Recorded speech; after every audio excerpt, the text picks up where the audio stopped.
Consistency builds trust. So I think when you come in and start working with a guy, like you have to be your true authentic self because these guys are pros. You can't like be the hype person if you're not. You can't be like the detail oriented guy like if you're not. So I think when you're coming in, you have to be very true with like what's your why. Mine, it's always been like get comfortable being uncomfortable. I know I have this hat here, but struggle well. Like if you're not um struggling, then you're not pushing yourself outside of your comfort zone. Welcome to the Captains and Coaches podcast. We explore the art and the science of leadership through the lens of athletics and beyond. I'm your host, Tex McQuilkin, and today we're traveling to my hometown to sit down with Coach Stephanie Mock Grubbs, the groundbreaking first female coach in Houston Astros history and a visionary who understands that true strength is built from the inside out. Her guiding philosophy, get comfortable being uncomfortable. Coach Grubbs has crafted her arsenal across sports from college volleyball to the Pittsburgh Steelers and now the show, proving that the weight room is actually a laboratory for life. You're about to discover how she uses daily wellness check-ins to unlock emotional intelligence in elite athletes, how she reframes stress as challenge rather than threat, and the exact strategies she uses to help athletes navigate massive life transitions. And finally, we'll discuss why she believes adaptability is the ultimate superpower. With that, let's hand it off to Coach Grubbs to help us raise the game. Coming to you from H-Town, Yes. Clutch City. Yes. Coach Stephanie Mock Grubbs, how we doing? I'm doing great. I'm super excited to be here. I am so excited, so grateful. Been a long time Astros fan, and now I get the opportunity to connect with one of their strength coaches. Oh my gosh, yeah. Houston's hot and we're loving it. So luckily our stadium has a roof to stay cool. So Oh yeah. I you mean, love to see it. now named the Ice Box. Used to be the Juice Box. I know. Yeah, Dyken Park. We're doing it. Yeah, loving it. So what's your first take on H-Town? What's your favorite Mexican food joint so far? Oh my gosh. The diversity in the city, because I've been to Austin too, where you're at. But the diversity of food here is crazy. But my favorite spot is Traveler's Table. Oh, I've never It been there. actually features food from all over the world on the menu. So it has a little bit of everything. So it covers all the bases. But yeah, I've been trying to Pun dabble in different intended? food groups. Yeah, Yeah. Wow, I have not been there. that's a spot you need to go to then. I will put it on the list. Yeah, I used to, living on the East Coast for years, explain Texas. How I would sum it up is you live in Houston, you party in San Antonio, you visit Austin for Yeah. all the experiences, and then F Dallas. So that's my Yes. summary. No, we went to play the Rangers. I was like, wow, Dallas is also huge. So, and their stadium's pretty new and nice as well. So it's been fun. Yeah, it's almost like they just copied the old Enron Minute Maid Dyken Park and just made it now Dallas. Yeah. Just stole all the good parts. Oh my gosh. Yeah, no, so seeing all the parks has been an adventure and all the visiting weight rooms. It's been nice to kind of have that asset every time we go to a new park, having a visiting weight room, all the equipment that we need to train the guys and kind of hunker down and make it our home for a few days every time we I play a believe it. series. What's been your favorite park so far? Oh my gosh. I mean, the Rangers facility, since it's so new, the visiting weight room is very nice. But I'm excited to go to the Red Sox. We'll play Oh, all right. at the Red Sox and at the Yankees. So just seeing baseball history as we go to each park has been Yeah. super unique, and just learning more about all the greats that have come through every stadium, and just kind of seeing different weather and just looking at travel and trying to help the guys as best as we can. Yeah, that's pretty amazing. I mean, history is there. My favorite's Baltimore by far. Just a beautiful place and just all the brick. Yeah, Yeah. reminds me a lot of, just baseball history, walking around downtown. It's fun. Definitely. Well, speaking of history, it took a long journey for you to get here, and it started with collegiate athletics. And then I've been fortunate to listen to a lot of the interviews and interview in previous opportunities, and just the start within volleyball that presented this, I need to find a solution to catch up to competition, and that was training and lifting. So introduce us to your entry-level leadership within college athletics that then sparked this entire journey and career that you've built. Yeah, no, I got really lucky to have great college strength coaches when I started playing at West Virginia University. So a few gents, Mike Joseph, Daryl Bauer, Corey Twine, Kevin McAdams is actually here in Houston right now, and same with Corey Twine. But luckily, I had great strength coaches that got me to understand training when I was an athlete personally and created buy-in. And if I stand up, I'm only 5'3", so playing college volleyball at WVU, I had to maximize clearly the weight room, but the mental performance space, Mm-hmm. nutrition. I think it allowed me as a player to see how important the performance team is, just through my own training.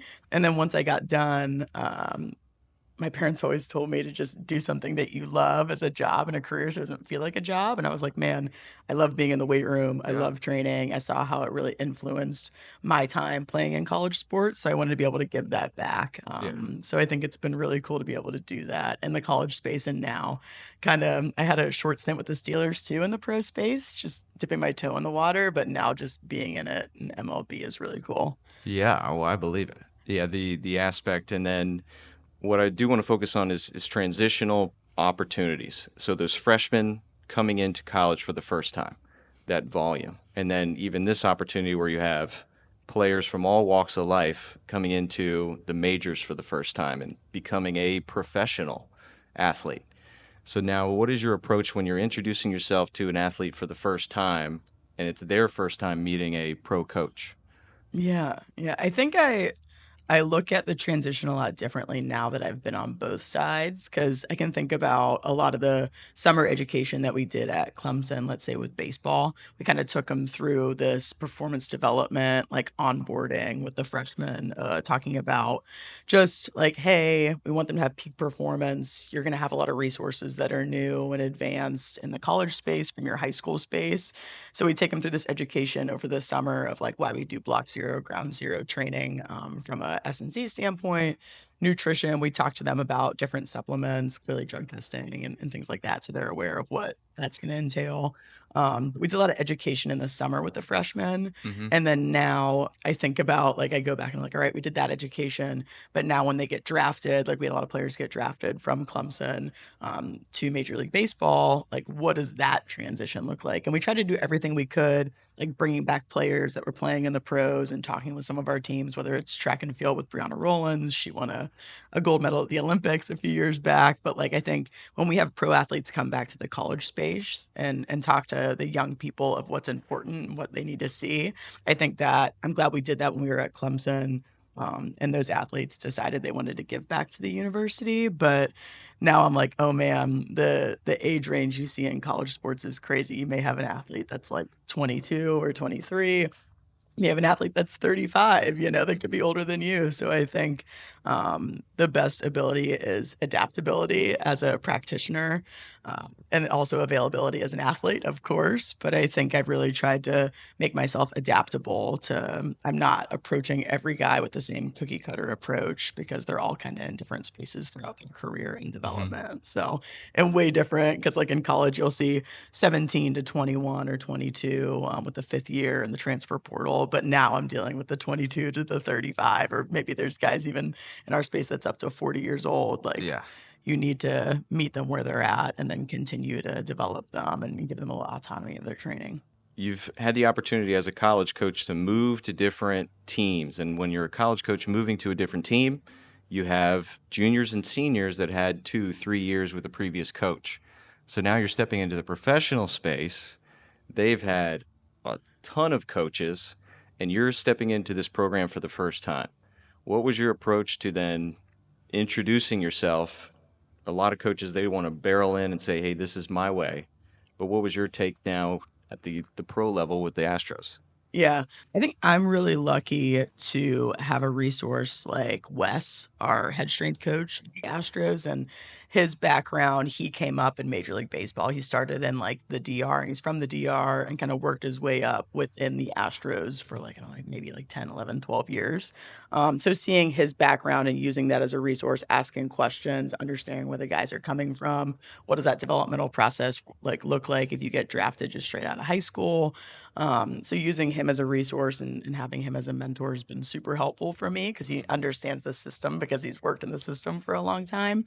Versus me, I think I bring a different look on things and may have a better understanding of the guys coming from like the college realm and getting drafted over. Because I used to be in the college realm, but not all of your roster in Major League Baseball, like guys are coming from college, that's sometimes few and far in between, or Yeah. maybe half, or depends on the organization. So I think leaning into your resources, mentors, your manager, your bench coach, like your pitching coordinator, your hitting coordinator, going in. And I think my first like 30, 60, 90 days was a lot of just going in and asking questions and asking the guys like what worked well for you, like what's Mm-hmm. worked well for you in the past, and then slowly add some ideas along the way, because yeah, they have been in this level for a little while, a lot of them. So you want to kind of take time to understand what works for them and look at injury history. And really in baseball, there's a lot of data. Yeah. So looking at some of the high speed running that hit on Hawkeye on the field, but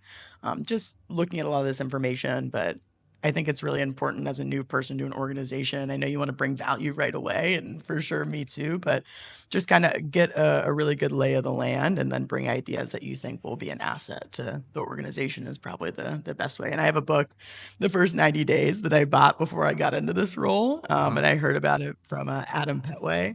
But First 90 Days kind of gave me a good understanding of like, you want to come in and create value.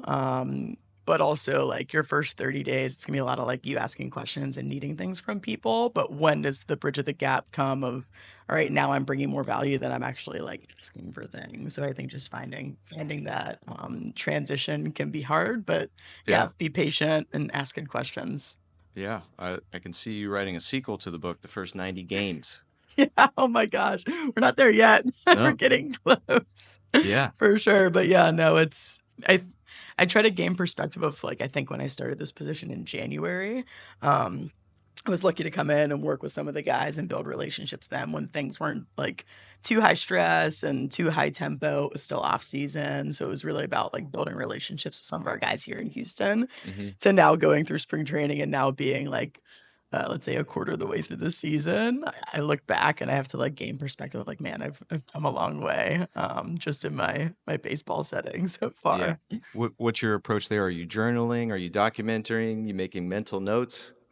So every day, usually, and this was something from Huberman Lab that I got from his podcast. Like, I'll wake up, I'll start with like gratitude. I'll start with threats to my day of maybe why I can't achieve my goals. Then I'll go into like part three of like what do I want to accomplish this day, and then just like personal goals along the way too. So like professional, personal, kind of having those like power lists, I like to call them, instead of checklists, 'cause it's empowering me to get things done. Mm.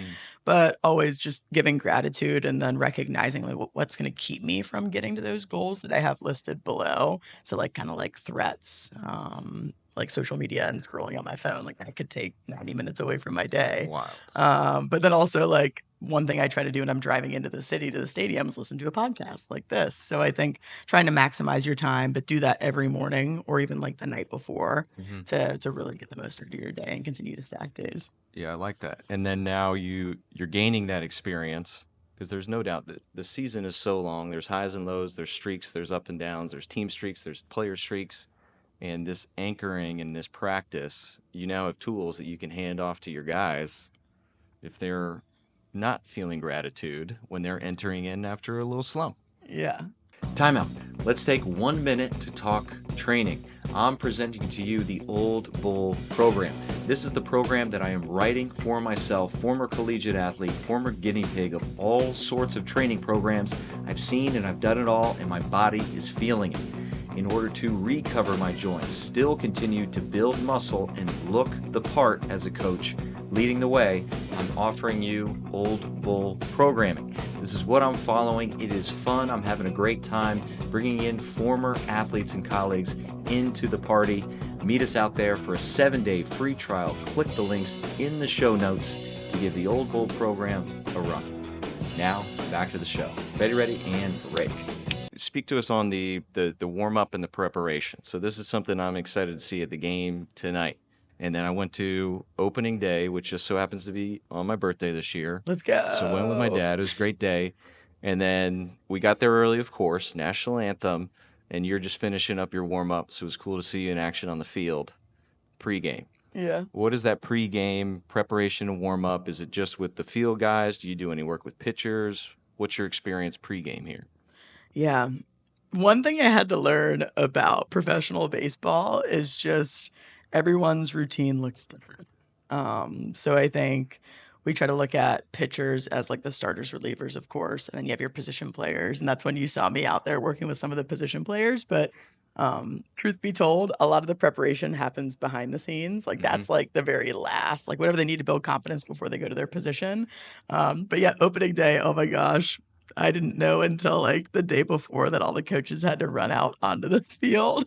I thought they were messing with me at first, like, "Oh, Steph, you're gonna run out of the field opening day and, like, high five everybody on staff," and I was like, "I'm running out of the dugout? Like, me? I'm the strength coach." But, yeah, that was, one, really cool and probably something I'll never forget. That's what Yeah. everyone kinda told me, it just being my first opening day and coaching in the show, everyone calls it. So but a lot of the preparation, in Major League Baseball happens on the other side of the dugout behind the scenes. So if you go through our dugout, you go straight upstairs, and clearly that's the clubhouse. So the training room, the weight room, the cages, the locker room, and then like where they eat, of course, and all the coaches' offices. But let's say for like per example a 7 o'clock game, a lot of the guys may roll up to the facility around noon, have their first meal. Depending on the position, they'll do a lot of they might have like 2 times they do prep work. They may come in and do prep work, some mobility, some activation type stuff, some met ball stuff, some band stuff, nothing too heavy in load, just to prime their body before they go hit in the cage. So some core work, rotational work, whatever it may be. Then they'll kind of have another meal, kind of look at who they're facing, study the game a little bit, and then they'll come back in and do another round of prep work in the weight room. So I think the weight room's kind of like in the middle of the clubhouse, Hmm. and I like to think of it, of course, as a strength coach as like the heart of the facility because everything else is happening kind of around it, the cages, the training room, this, that, and the other. But yeah, a lot of the prep work happens kind of inside the clubhouse, Yeah. behind the scenes. And the one thing I had to get used to in Major League Baseball is it's unlike any other sport in a sense of, let's say in football, you play in the NFL on Sunday. Like you have all that time to prepare for your opponent. Hmm. Like throughout the week, maybe Monday's your off day, and then you have Tuesday, Wednesday, Thursday, Friday, Saturday to prepare to play against the Steelers or whatever it may be.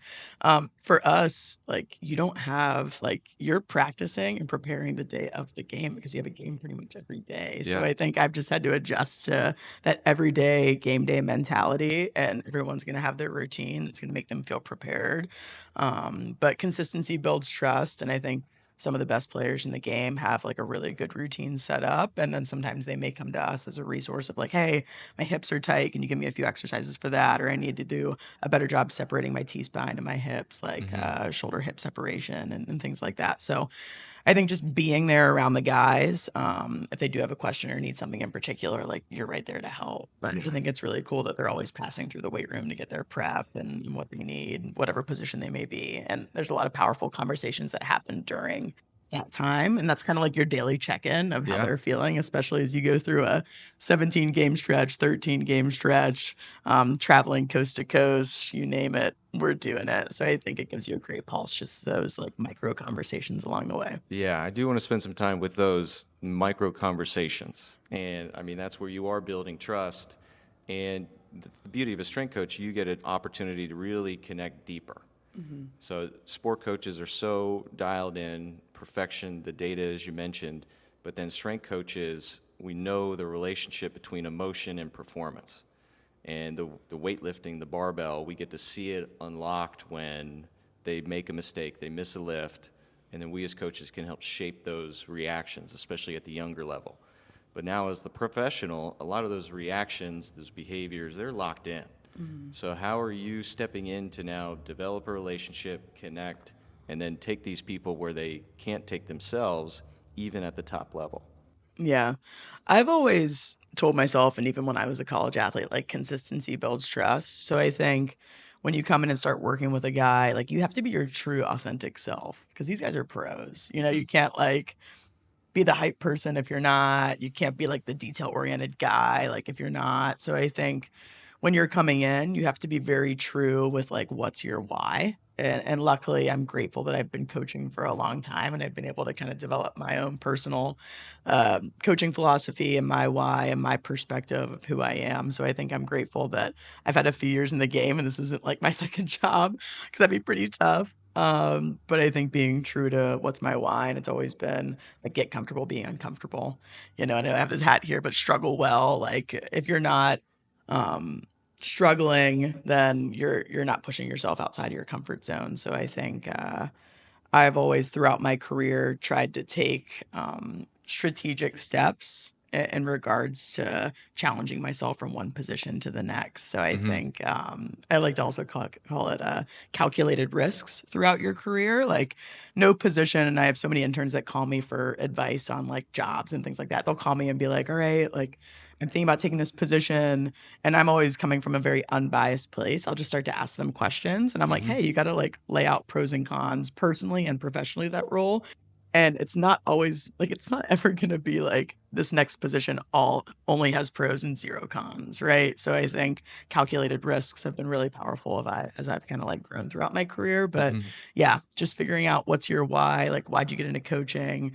Why are you here to help the team? Like what can you bring to the table? And every coach within the organization should be bringing some type of value. So like what value can I bring to the team from my prior experiences being at in the university level, being in the NFL? But you just want to help the team win. And you have to Yeah. just keep that always in mind. It's not about me. It's about the team, you know, Servant and it's leadership. about the players. Yeah. So, and you want to keep them healthy and like, what can I do for these guys? Be consistent, be my true authentic self, and just bring value at the end of the day. Mm-hmm. And I mean, finding the true authentic self, it takes reps. And why I like the captain position, why I like college athletics, is because you are taking a lot of risks, public speaking, calling out teammates for below the line behaviors. So Mm. there's a lot of leadership within that. Taking us back to your college career, like when did you really just buy in for yourself the get comfortable being uncomfortable and stepping up as a leader? Yeah, I think whenever I was playing at West Virginia, I got recruited by one coach to come in and play. And then there was a head coaching change. My first head coach retired, new head coach came in, and I had a lot of teammates like transfer to different schools because they were like, oh, this is the unknown. And for me, I was kind of later in my career going to my junior year, and I'm like, well, I thought about transferring, right? That pros and cons of like, if I transfer, what will happen with that versus if I stay and kind of see this new leader through. And I was super grateful that I stayed and got to know that head coach and what that head coach valued. And it was interesting because how she recruited, maybe I wasn't the typical like recruit for her. So I think as I look back, she made me better. I had two head coaches at one place that I could learn from and grow from, but I could also look at that from like a glass half empty mindset of like, oh, I'm not like the normal recruit that she would bring in, like super tall, like in every single position, well-rounded player. I was very like defensive specialist minded, and yeah, I was short. So I think not like writing myself off from a player DNA standpoint of what her recruit was. I Mm-hmm. took the time to try to like do everything I could on the court to develop myself, be as fit as possible, strong, not get injured, you know, like what am I doing to keep myself on the court playing and be an asset to her? And I think that's where I learned like you just need to bring value as a player or like a person on the performance team to Mm-hmm. help the team win. So I've always lived by two. Another like I think part two of what's my why is staying curious. So I'm always, no matter if I'm like first year in strength and conditioning or 12th year in strength and conditioning, I'm always continuing to like ask myself questions. Am I the best in this area? What can I learn more? From a programming standpoint, staying curious. Like, am I doing the same program that I did with baseball at Clemson in 2016 with my MLB athletes? No. So I think just staying curious along the way and asking good questions and having good conversations with great people like Mm-hmm. this. But it's been interesting as I've kind of made a transition into pro sports, just kind of like my circle of people that I'm talking with has slowly like evolved and changed. And not just because like I only want to talk to pro sports people, but as I'm traveling, there's a lot of like great private facilities in some of these cities that you can stop by and visit and chop it up with them. So I think always trying to learn from like anybody, private sector, pro sector, college sports. Maybe they just wrote a book and maybe they're a PT, or a doctor. So staying curious, asking questions no matter, and you never know everything like by any means. So I'm just always just trying to constantly evolve myself into the best version for the team. Yeah, that is a great approach. And I mean, even if you're stuck in an elevator or sitting next to a stranger on a plane, if you are curious, there is so much you can learn from this person. And then it usually unlocks a connection or relationship or something Yeah. in there. So I highly value that. And within respect to where you had two head coaches, like were you a team captain? Were you allowed the opportunity to lead that group? Or were you that defensive specialist who's, I'm going to lead by example and do everything that's asked of me and more, because that's just naturally who you are. Did you get an opportunity to vocally lead too? Yeah, I would say my transition of my like just personality in general. It's funny. I was telling one of our guys this the other day when I saw, or one of the other coaches, his son was like super shy. Like I went to introduce myself and he like went and hid. And I was like, oh man. And he was like, no, he's just really shy. And I was like, funny story. Like when I was young, from until like really the 6th grade, I was extremely shy. So I was like always hiding behind my parents and this, that, and the other. And then when I started playing sports is when I started to get more extroverted. Uh-huh. But when I tell people that I used to be shy, they're like, what? That's crazy. So I think sports allowed me to kind of like open the door, get a bigger personality. And then once I got to college, like I was never the 5-star recruit. I came from like a high school in Western Pennsylvania where like I was the first D1 athlete to come out of that high school. It wasn't like some Any powerhouse sport. pumping out people. No volleyball in particular, Okay. or any sport.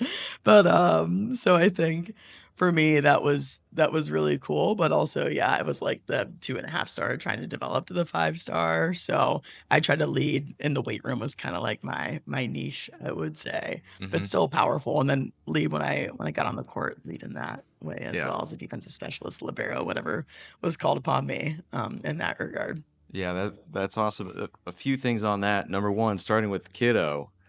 So now there's something called earshot, just earshot praise. So I'm going to highlight the word praise. But right now he's hearing earshot that his dad is telling a counterpart, a team member, a stranger that they're shy. So now the kid, he's telling himself he is shy. So it can be reframed as, oh, he needs to get to know you before he warms up to you. Oh yeah. So now he's not labeling himself shy. He's just saying, okay, it takes me some time to warm up to people, but I can warm up to them. So now understanding that with earshot praise, this is what I got 5 sisters. So Love they that. did a lot of talking for me. So I was shy. Where are you throughout all the I got sisters? 4 older, 1 younger. Oh my gosh, love that. Oh, someone does. So then, but the earshot praise, now if I'm talking to a stranger or if my sister is saying my nephew's shy, now you have an authority figure and it's like, oh, he hasn't warmed up yet. Or if I tell a stranger, hey, he's really fast, or he's great receiver, he's great at art, he's great at drawing. I'm not telling him he's great at drawing, because then maybe it's in one year out the other. It probably weighs more that I'm like a loved one versus like mom and dad, because you just brush that stuff off more often than not. But if I introduce you to my nephews and I'm like, oh, he's an amazing artist, then he just tells himself he's an amazing artist, and it just has this weight. So it's earshot praise. So I'd even try it for professional athletes in the locker room. If you learn something cool about them that maybe another coach or a team member hasn't had the opportunity to learn, and they'll be like, oh, Stephanie, remember that. She's really invested. But with kids especially, it's this little thing that has so much more weight. And then on the reverse, this is what I refer to as coaching scars. Wow. So Yeah. now if we're in the film room or we're out there and coach says, like, McQuilkin can't tackle, they can't do this, or they're not a leader, or they always do this, and they're not telling me directly, but now I take that on as a label. So those are a lot of the conversations I'm battling, but it definitely starts with kids, and then shy is one of the ones, because you know how it felt, because it takes a lot to then step up and lead. I was very fortunate for sophomore captain, junior, senior. I had 3 years to step into from leading by example into, oh, I have to say something, and finally, like, oh, I'm the vocal and the example leader of this team. So the evolution, this captain coach relationship that I value so much, I see it in you as well. So it's cool to hear that. But then next time you talk to dad, be like, hey, let me introduce you something. And it's called earshot praise. It's very cool. Yeah. No, I have a couple thoughts on that for sure of I even think back to what my mom used to tell me, like, "Oh, Stephanie's shy." And it's like, yeah, it's making me it's reinforcing that, "Oh, I am shy." Mm-hmm. But, even when I'm learning a new skill or even, like, for me personally, pull-ups have always been hard. So when I was in college, I was like, "Oh, I really stink at pull-ups, da, da, da, da," like, writing myself off. And now I've transitioned working with, a really good mental performance coach, Bernie Holiday. He works with the Cool. Pirates, and he helped at Pitt with volleyball. It's like, I'm not good at pull-ups yet. I'm not great at pull-ups yet. So keeping that window of opportunity and growth mindset of if you're not good at a skill, just say, hey, I'm not good at push-ups yet. I'm not good at pull-ups yet. Like I don't understand this concept yet. Mm-hmm. So just reinforcing that. And then also we'd always watch film, let's say, and it's like, hey, I didn't get to the position on the field that I needed to, let's say with volleyball.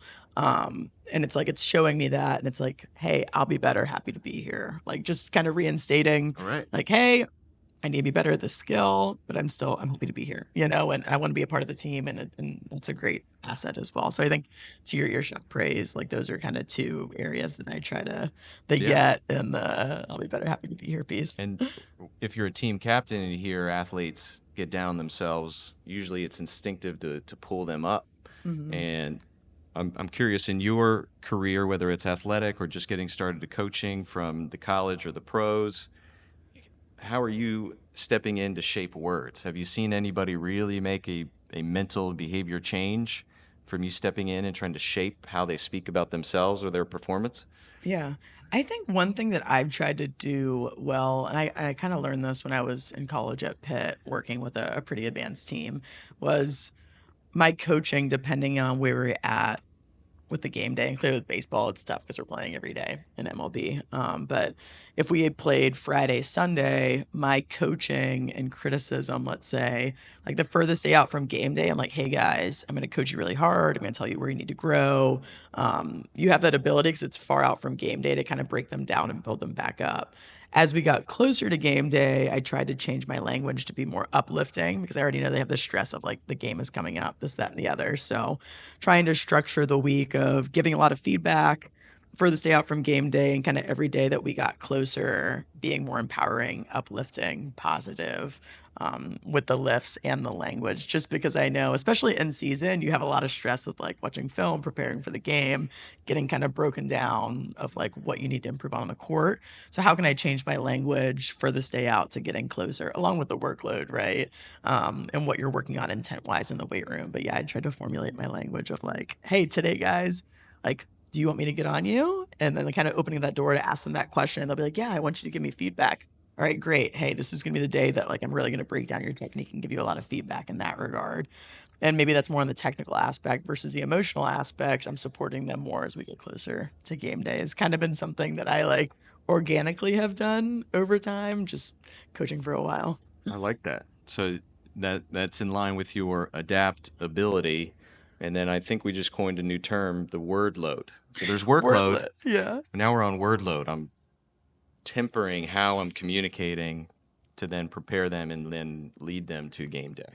Yeah, that's a great way of coining it. So I appreciate you organizing my thoughts into word load versus workload. Yeah. There we As go. we get closer to game day, let's go. And there's also calculated risk in that Mm-hmm. because you may be on this track within where you're leading and building them up, but then life outside, they're somewhere else.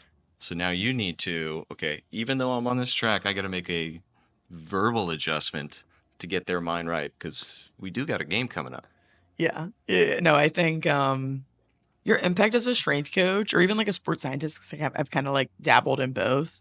Um, it has more impact than you realize a lot of the time. And just you're around the team a lot. So you always want to be able to enhance their performance from an emotional standpoint and a technical standpoint of giving feedback. So yeah. And one challenge that I've always had as a coach is then allowing my experience to speak for itself. So gaining value and buy-in.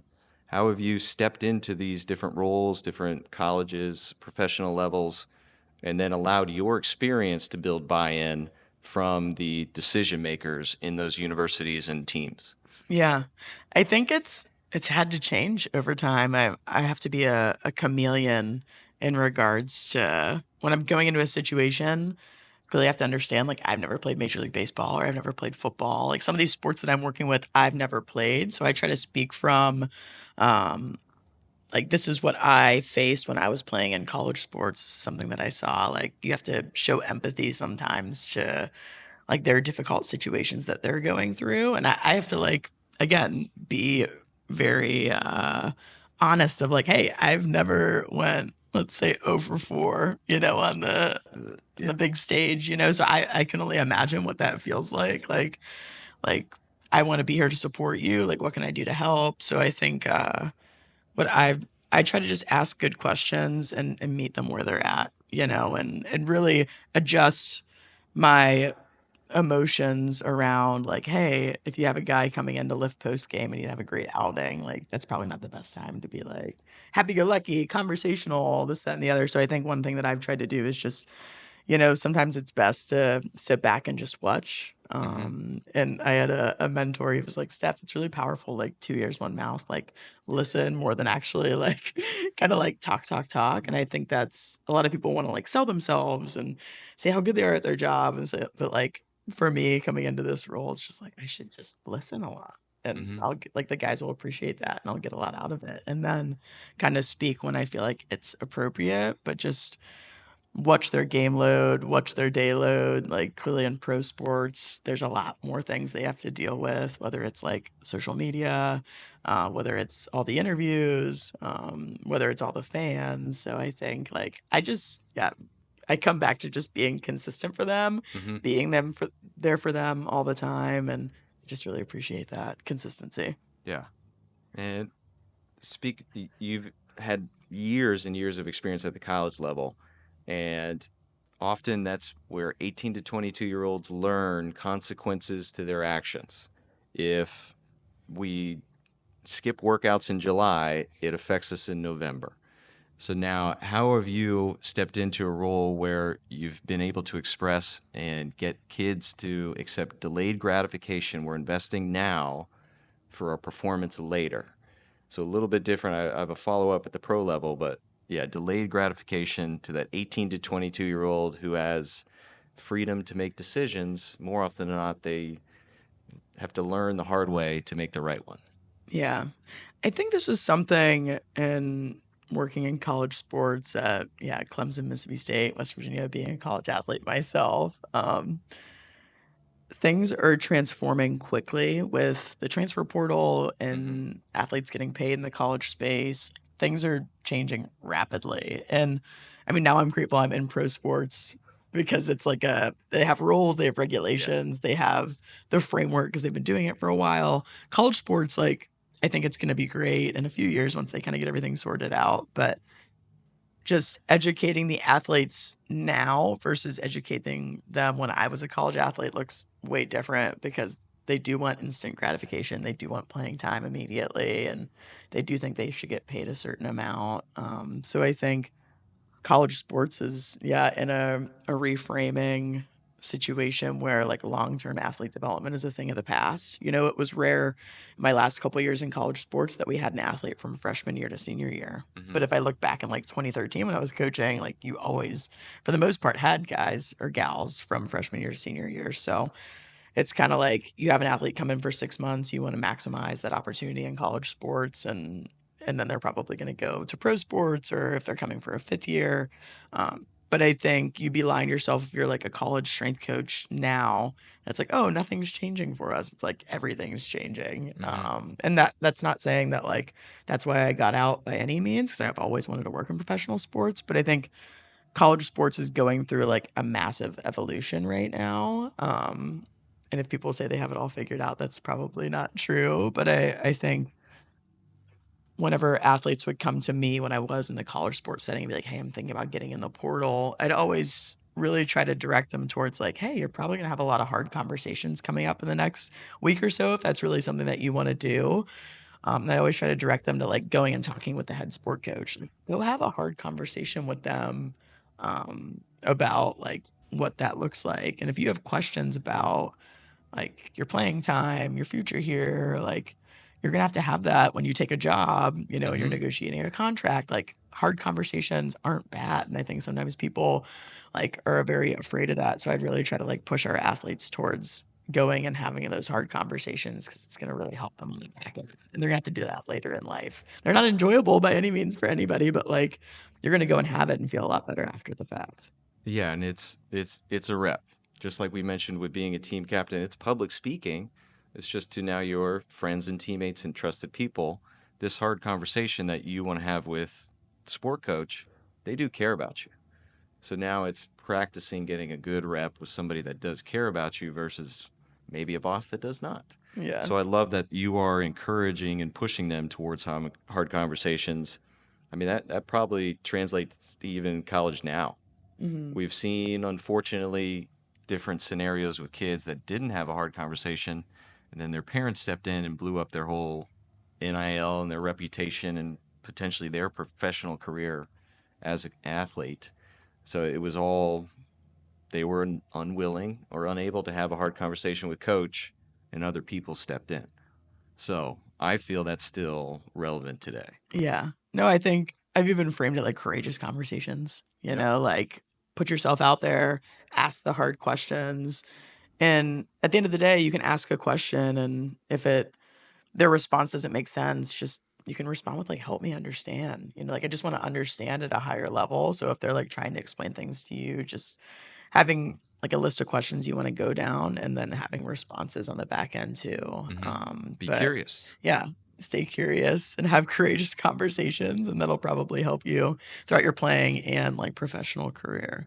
I would say for sure. In life. Yeah. Period. Yeah. So those are good principles and guidance. I almost feel the lessons that we used to train coaches in at the college level, they're now more relevant at the high school level because college is quickly becoming a professional realm, like a minor league. Yeah. No, definitely. Definitely. It's exciting times, but also, yeah, you have to, I mean, it goes back to the best abilities, adaptability. So you have to understand that like confronting things are changing and what am I gonna do to like get ahead ideally. So I'm excited to kind of see where college sports goes. But also I'm kind of excited to be sitting in pro sports too and learning this system. So if I Yeah. would go back to college sports, at least I have a breadth of knowledge that I've been in both for sure. Yeah, and can prepare future pros because you've been there and building that experience. Time out. Text here at Train Heroic headquarters, meeting with the team to talk about the coaching experience that I'm able to provide for my athletes. So if you're a coach and want to put your program out there on an app that athletes actually enjoy using, Train Heroic's for you. I've been using it since 2014, delivering literally over tens of thousands of workouts to athletes, and the Train Heroic allows me to provide the unique coaching experience that I want to. Uploading video, providing coaching feedback, directions, and building a community. That's why I love Train Heroic. And if you want to take your athletes where they can't take themselves, that they want to go, head to trainheroic.com/captains and check out how you can deliver programming to them. And now back to the show. Ready, and rip. Similar question at the professional level. See these guys day in and day out, and the interesting position of a strength coach is you have hard conversations because a sport coach is telling you one thing, players are telling you another. They're allowed to have both scenarios. They're allowed to have their disgruntled feelings or be upset with a certain performance or decision by one or the other. And strength coach is always there in the middle, getting both people's back and just building up and being there for the team. So now, how do you take on those behaviors, those reactions, and help stay both parties focused on the end goal, which is the team first? Yeah. I think being a strength coach in pro sports it's an amazing opportunity because you're just building relationships with all of the different guys. But it's made me such a better practitioner because these guys they're pros. So how they approach, like, you're not having to be the rah-rah guy or gal, be like, "Hey, you should come in and train." Like, they know they need to train, and usually they have a pretty good understanding of what works for them, and they're gonna come in, and when I think about, like, a college freshman, the questions they would ask me as a practitioner of, like, "Why do I eat carbs?" Or, "Why are we doing 3 sets of 10?" On back squat, like, some of the questions that you would get, from a 17 or 18-year-old are Pre-workout? vastly yeah, are vastly different from what I'm getting from a guy that's been in the show for 8 years, let's Yeah. say.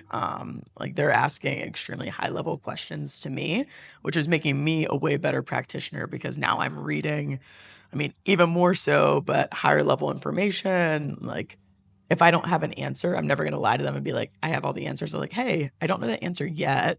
Like, let me go and research. I wanna make sure I have the best answer possible for you, and I'll get back to you tomorrow because I'm gonna see Uh-huh. them tomorrow." So I think just the level of questions that guys are asking me at this level are making me a better practitioner and challenging me, which I'm super excited about and kind of reinforces that stay curious. I try to read every day, like some type of research, reading a book. And it could be like from any area, but I'm constantly trying to level myself up because I know guys are going to come and ask me questions. And I want them to see me as a resource. And that creates a conversation that leads into more buy in with what we're doing and so on and so forth. So I think it's just like this. I think about the book Good to Great, where he talks about Yeah. like the flywheel concept of like getting the flywheel going. It's really, really tough. So like your first 30, 60, 90 days, like with a new team, like it's going to be tough because you're trying to create buy-in. But the more that they come to you and ask questions and you have an answer or you're honest with them about like, let me find an answer.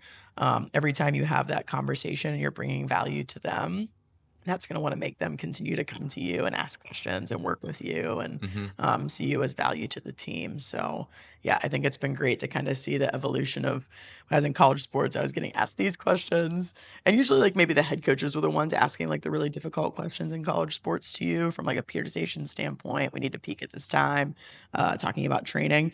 But now it's cool to see on the flip side, not only are the coaches asking you really tough questions, but the players are also asking you tough questions, so it's Mm-hmm. just gonna make you much better.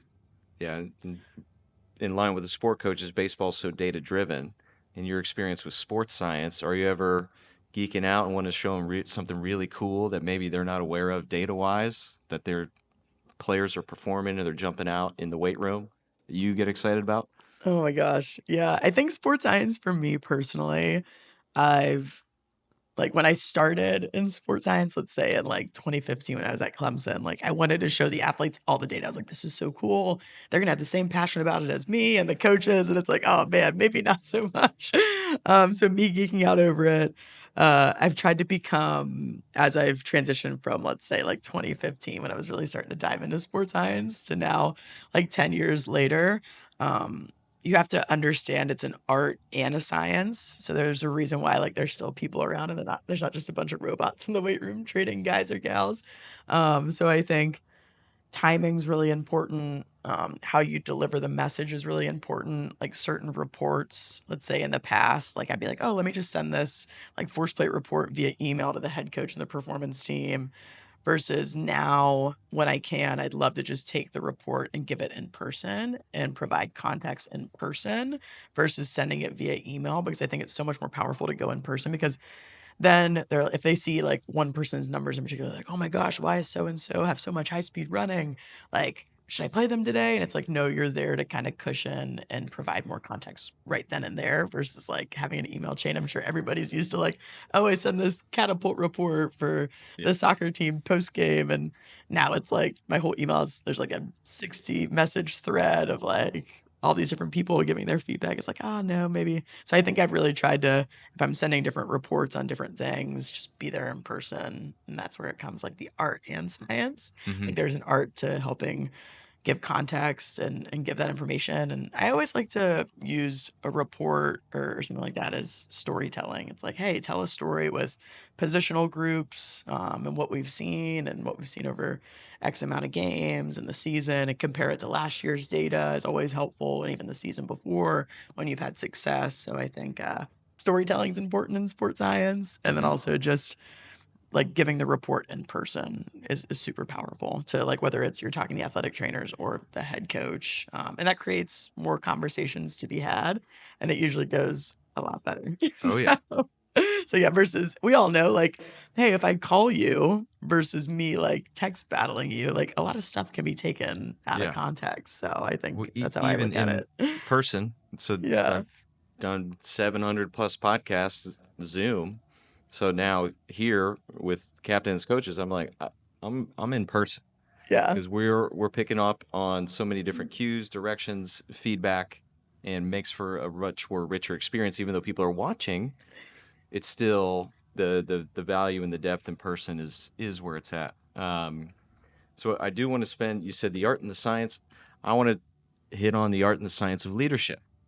Yes. So many different sports, so many different teams, so many different sport coaches that have their philosophies, their approaches, professional, college, and your experience at high school. Like, what do you feel is the art versus the science of leadership and helping the team select captains or decide who's in charge in the locker room? And like, what's your opinion that brings such passion to the team side of things that's connected to the art that you're experiencing and then the science that you have to back it all up? Yeah. Oh man.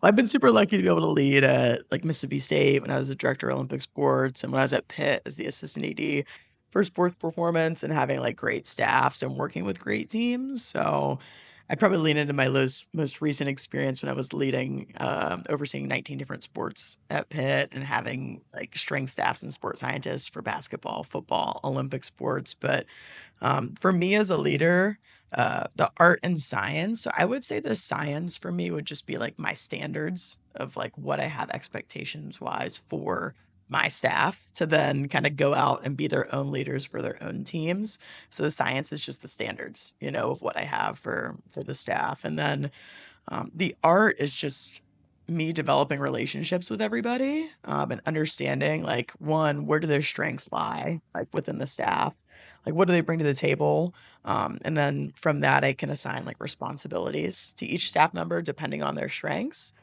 and just going based off of that, then branching out into like making sure my staff understands like what I'm passionate about.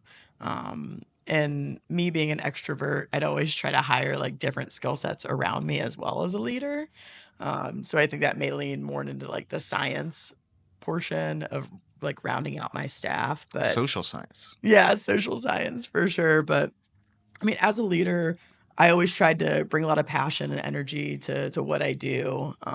Always take care of the staff and have their back in conversations with head coaches. And luckily, in my last role, like I had a lot of time with like leadership, like our AD, our assistant ADs, and things like that. So I'd always be going to the table and vouching for like continuing education money, building our new facility, what I thought we needed. So I sat in a lot of seats where I could support the staff, and they knew that. Hmm. So I think as a leader, just having a lot of passion, have your why, always be honest with your staff. And sport coaches, I think just understanding when you're going in and talking with them. When I'd assign different strength coaches to different teams, I try to get a really good understanding of what that sport coach like expected out of their strength coach or sports scientist. Is like, okay, do you expect like that strength coach to be out at every warm up for practice, travel with the team? How many lifts a week are you going to do? What personality, like the social skills? Are you looking for an extrovert or introvert? Just trying to get the best understanding of what that sport coach needed for that role. Do they want someone, and I'm lucky to have great mentors and leaders throughout my past that they always told me like work with as many teams as possible so you Hmm. can your toolbox can get ginormous, right? So I've worked with over 20 different sports throughout my career, and I'm super grateful for that because, like a track and field, let's say working with the short sprinters, understanding acceleration mechanics has also bled over into working with like a wide receiver or a soccer player. So, acceleration, top end speed, then rotational sport athletes like a tennis, a golf, a volleyball, baseball. There's a lot of overlap with this, but like rotational med ball training, some mobility exercises, some testing and assessment, then like the brute, like power strength sports, like when I worked with even like the throws with track and field, or like working with a wrestler that you're working with like a lot of body weight cutting Yeah. and going ups and downs and building that relationship with your dietitian. Energy system development when you're working with field sport athletes at lacrosse, for example. So I think the more robust your toolkit can get with working with different sports only allows you to bring different insights to different conversations, right? So it's like, hey, there's probably never, like I'm going into a situation, I may not have approached that or seen that situation exactly, but I can always give like, hey, well, an observation I had when I dealt with this situation, this is how I kind of confronted it. So bringing that idea or thought process to that as well is super impactful. There's a lot of value in that statement. And two questions based off that. One, we see all this talk of sports specialization for young athletes. I would argue in the strength realm, sports specialization for a coach, that's going to close a lot of doors for you.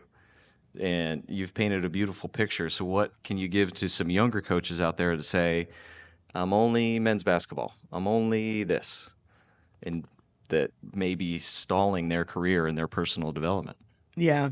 I mean, I'm grateful even like for my opportunity here with the Astros because like leadership or front office or whatever it may be, they could have been like, oh, well, Steph, she's worked with like volleyball and basketball and football and some baseball and softball. Like they could have been like, well, I want to hire somebody that's only worked in baseball their whole career.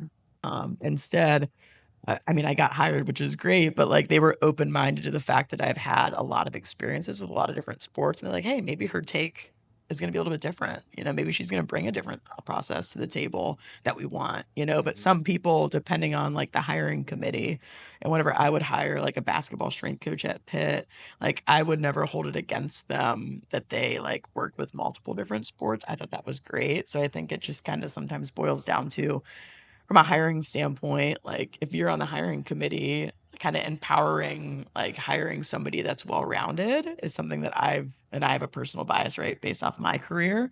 But like I've trained plyometrics, whether it's in like a jumper for track and field jumper or a volleyball athlete, or even plyos with a baseball player to help with their development. So I think I always look at me working as a practitioner with a lot of different sports, again, made my toolbox really robust and big, but also for a high school athlete, like if you can run track and field, you know, that's only going to help like in the spring, like if you're running the 400, the 800, that's only going to help your capacity for when you play soccer in the fall.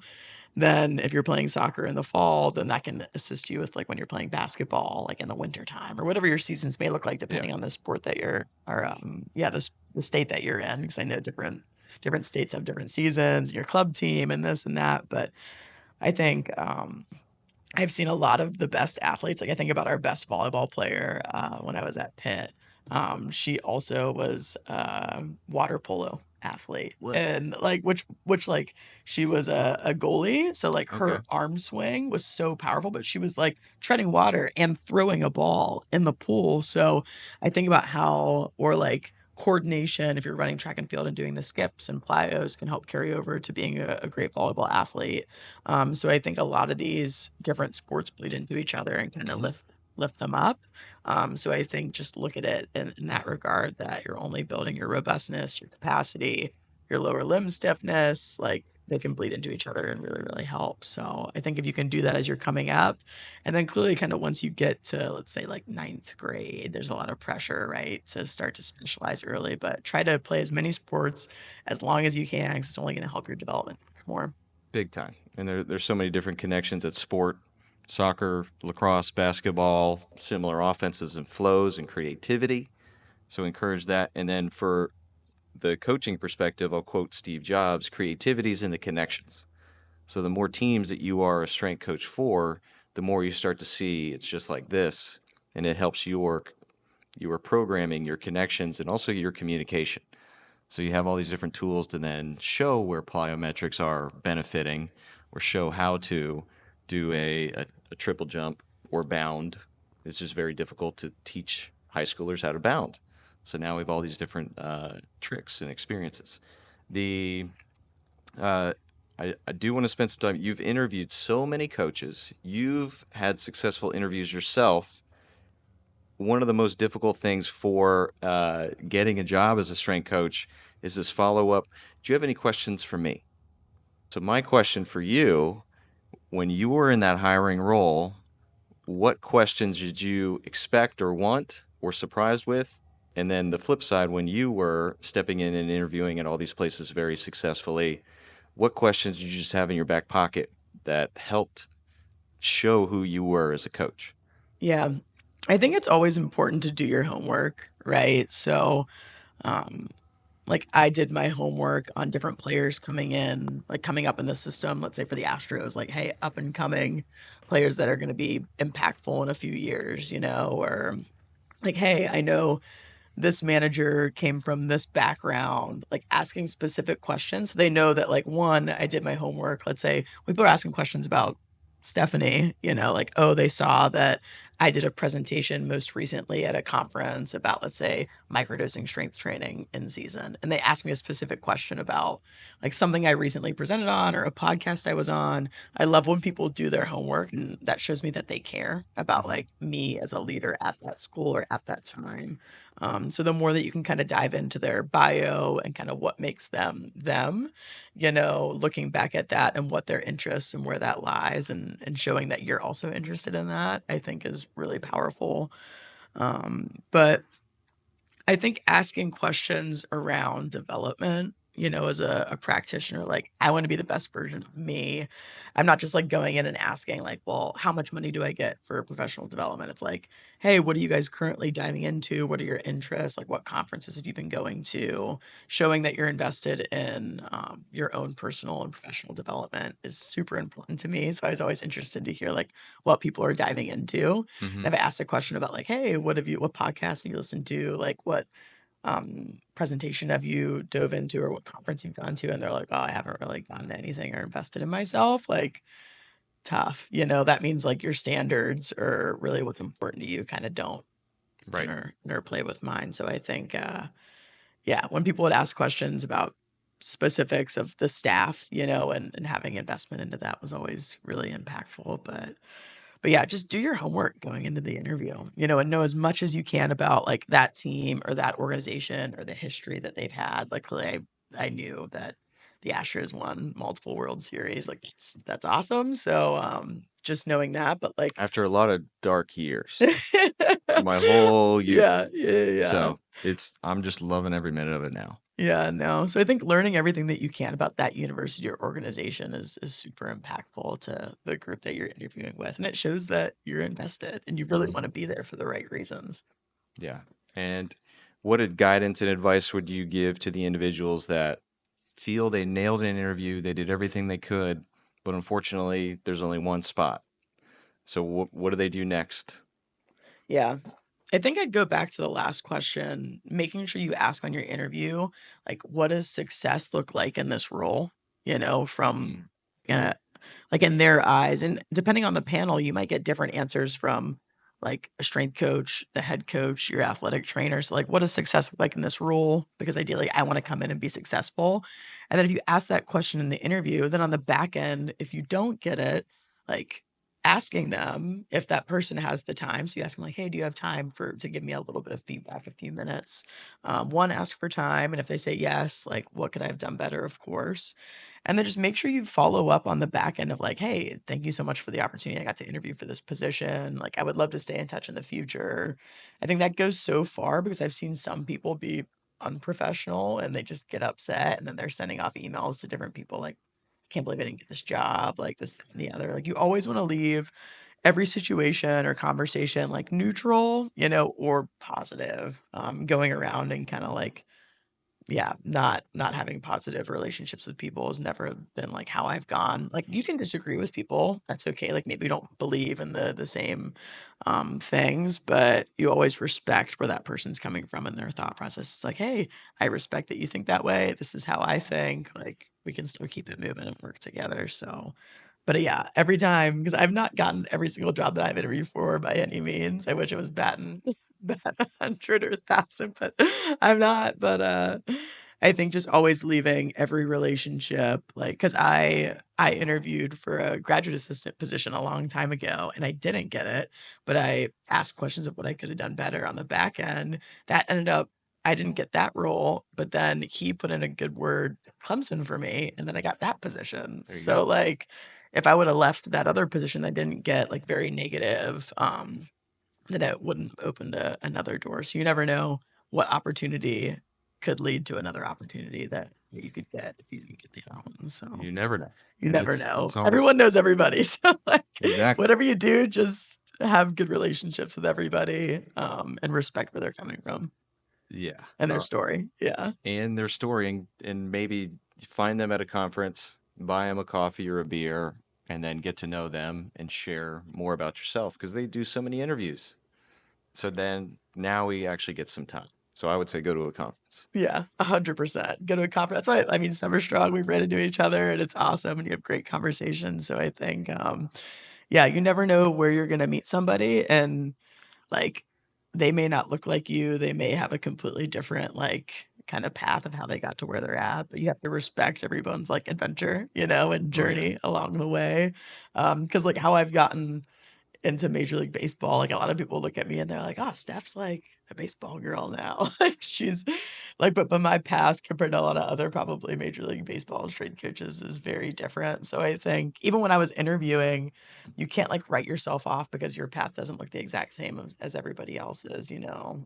Just be, like, really stern in what you believe in and show that you have a open-mindedness for growth, and, it can probably take you pretty far, to Yeah. say the least. And winding us down, I would love to know what big goals you have for this year in line with the team and for you personally.